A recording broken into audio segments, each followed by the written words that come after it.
සුබ දවසක් යාළුවනේ.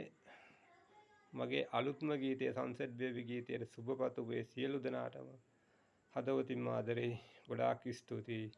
ඒ ලස්සන ගීතය ගොඩාක් කට්ටිය කතා කරලා සුබ පැතුවා. ඒකට ඒ කට්ටියටම අනික වාරයක් ස්තුතිවන්ත වෙනවා.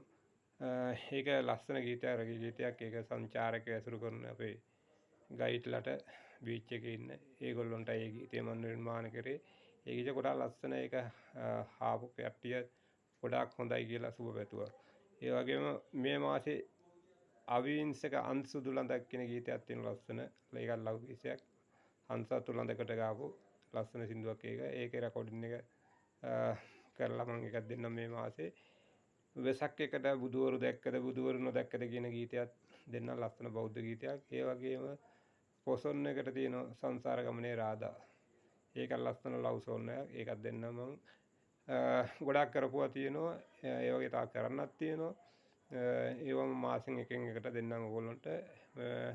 බලපු කට්ටියටත් බලපු නැති කට්ටියටත් අලුත් කට්ටියටත් ප්‍රදීප් කුමාර කියලා සර්ච් කරලා Facebook YouTube TikTok ඒ තුනේම ඉන්නවා. බලන්න පුළුවන්, අහන්න පුළුවන්. බලන්න අලුත් කට්ටියට ආරාධනා කරනවා.